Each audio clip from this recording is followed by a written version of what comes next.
Assalamu alaikum. We have been looking at Alexander Pope for some time now, and this would be the last lecture on him. So we basically saw a few of his critical works and some of his creative works, and we saw how they were never separate. They seemed to always, hold parts of each. So we saw a little bit on his essay on criticism, who they were modeled on, whose art, whose works they were modeled on, his chief concern, and the structure of the essay. And we also saw how, based on his inclination towards classicism, he has devised an understanding of what criticism ought to entail and what a critic ought to possess.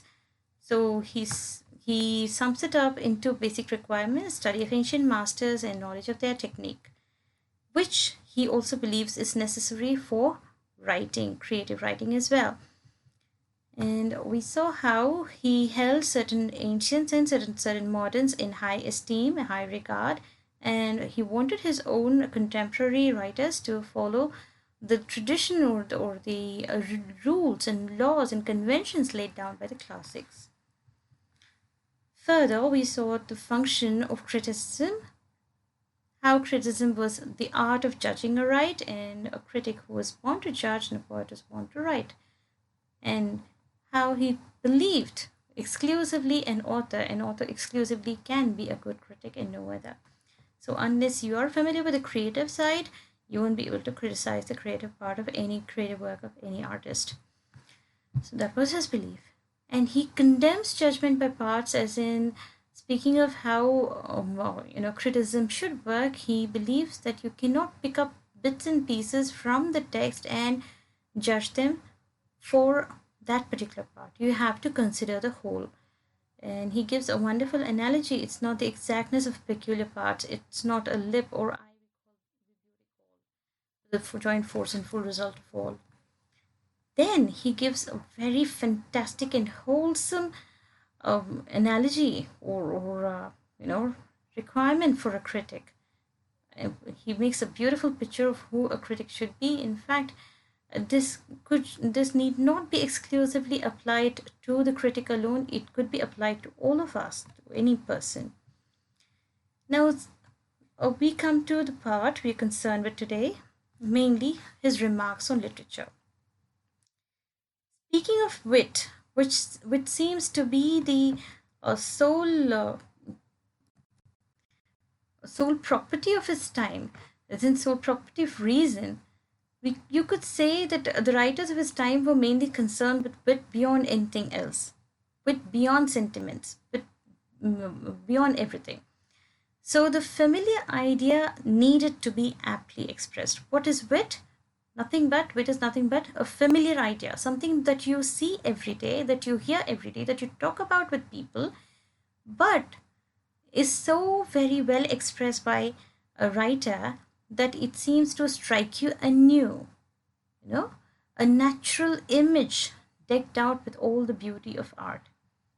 It is something that is that concerns with the natural image, something that is natural, as in there's something that is of a day-to-day occurrence, but it is decked out with all the beauty of art. It is so very well embellished with the beauty of art, not garrulously so, but beautifully, delicately.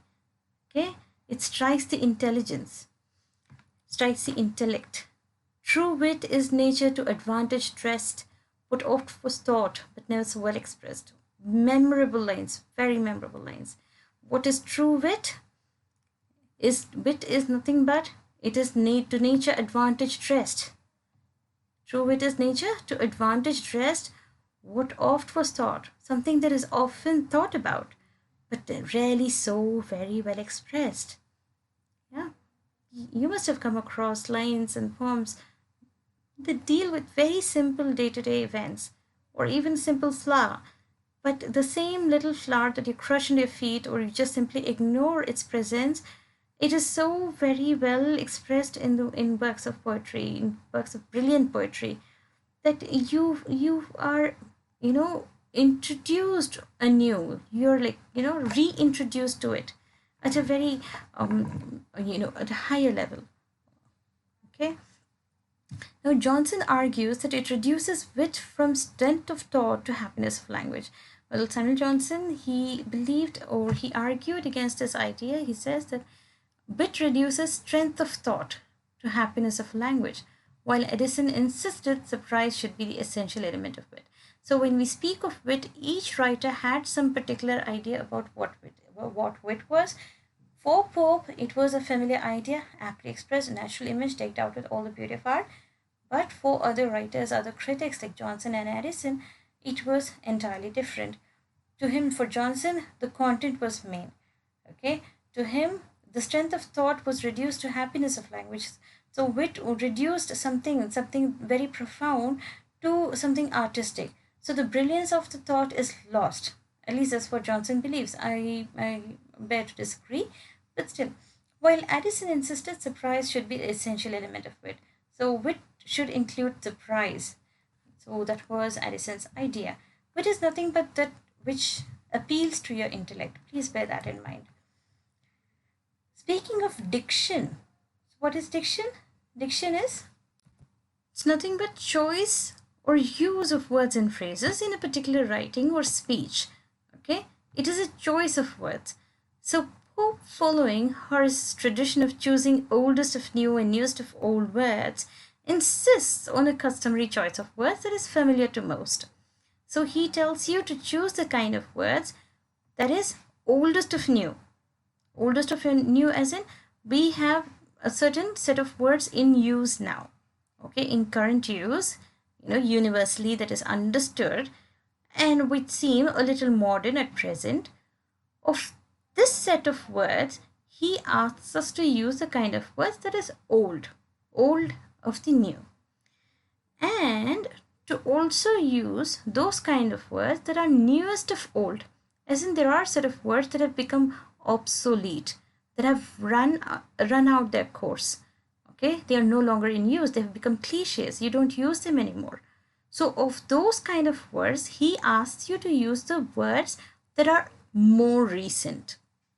Okay, in the first set, that is in the newest words, he wants you to use the oldest, that are still in use practice, and of the words that have become obsolete, he wants you to use those words that are newest. That way you'll be able to appeal to both the past and the future generations, past, future and present generations, and your writing would be understandable, would be familiar to everyone. Okay, because see, it is very difficult to have an interpreter to have someone interpret even simple lines to you. It steals away from the joy of reading poetry or any text for that matter. So it says, be not the first by whom the new are tried. So don't be the first one to try anything new. I mean, he is speaking not of ideas here, but of choice of words. Please bear that in mind. He is okay with experimentation. He is okay if you try any new idea.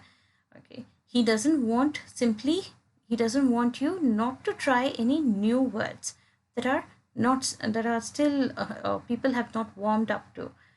Nor yet the last to lay the old aside. So don't be not be the one to lay the last one old aside. To lay the old aside, as in something that has become really obsolete. Don't be the one to use those kind of words. And making remark on literature as in terms of expression, what kind of expression should there be? He says it should not be mere verbiage. The words in a poem should not be mere verbiage, but be the dress of thought. So you should not use high sounding words just to make yourself look accomplished or, intellectually accomplished, or someone who knows too much, or someone who has read too much. You should not be boastful about the kind of words you use, or for the mere sake of ornamentation. I mean, that is one of the other reasons why people randomly use words without making any sense. So he says words in a poem should not be mere verbiage, not something that simply makes for unnecessary, it's unnecessary embellishment. It's used for unnecessary embellishment. Each words should be but the dress of thought. Dress of thought as in every word should carry some thought behind it. Otherwise, that word is useless, no matter how well it seems to sync with the rhyme or the rhythm of or the meter of the work. Okay? Words are like leaves, and where they most abound, much fruit of sense beneath is rarely found. So words are like leaves. He says words are like leaves, and where there are too many leaves, there is rarely any fruit underneath it. Fruit of sense. He speaks of, under words. If there are too many words, there is very little sense behind it. Use as few words as is possible and try to make sense of those. That should be enough. And each subject should be treated differently, as true expression is the sun illuminating the earth. Each subject should be treated differently, as in every subject should be treated in the manner it is deserved or it is designed to be treated. Okay, you cannot apply the same kind of approach to everything, right? So each subject should be treated differently, as true expression is the sun illuminating the earth. It gilds all objects, but it alters none. So just reflect upon the thought. When the sun's rays fall on things, it does not change the nature of things. It does not change the nature of those objects, right? It only gilds it. It makes it more golden. It makes it more beautiful, brilliant. The rays reflect upon it. It is the it it may make a simple puddle on the street, like sparkling water, like diamonds sparkling, sparkling diamonds. But does it change the nature of it? It does not. So expression should be something that should go along with the content, okay, or the subject. Then speaking of versification, would imply versification would simply imply all the techniques or the devices that is used to create verse. So he condemns excessive use of cheap musical device like equal syllables, open vowels, expletives, monosyllables, tailed rhymes, alexandrines, etc. So true versification has to be varied, smooth, slow, harsh, sweet, etc. in its representative meter. Pope's essay on criticism itself seems to be an apt example in the case. Now, you don't really have to rely on equal syllables all the time. So, variation in syllables ought to be encouraged when necessary. And even open vowels that require, wide or expressive opening of your mouth to accommodate the vowel sounds, even they should not be encouraged. And expletives. Now, expletives here is not meant in the sense of um, an oath or a swear word. Here, expletive simply means superfluous words that are unnecessary, that are just simply added to fill spaces, fill gaps. Those kind of words should be avoided as well. He also speaks of monosyllables. Even they ought to be avoided. And rhymes that have become so cliche that they no longer give us any aesthetic pleasure. Or even alexandrians, as in those 6-line iambic feet. Those two can be discarded away with, unless they are absolutely necessary. All of these can be used only if necessary, only where it is required.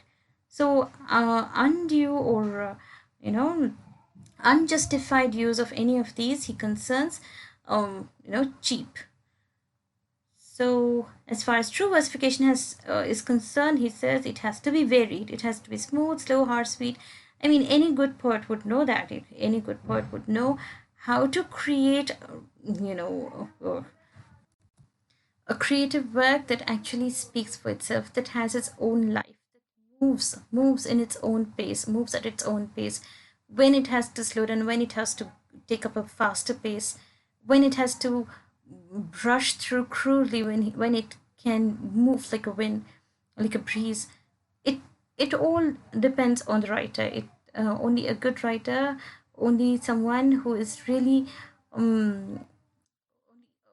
who's really attuned to these nuances, subtle nuances, will be able to create a good poetry.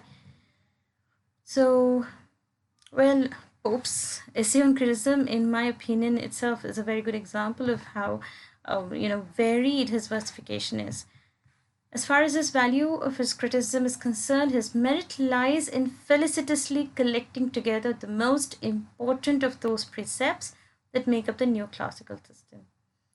So, point to be noted, he behind all of it is that simple understanding that he did not create a single idea of his own. Okay, so far we have read so much, we've tried to understand so much about Alexander Pope, but what we understand towards the end is that his merit lies in collecting together the most important of those precepts that make up the neoclassical system. He's simply collected the rules and ideas and laws laid down by the classics and the moderns. And like I said earlier, Lady Montagu, whom he was sweet on, she seems to have said about on essay on criticism. She seems to have said that there is not a single line that belongs to Pope.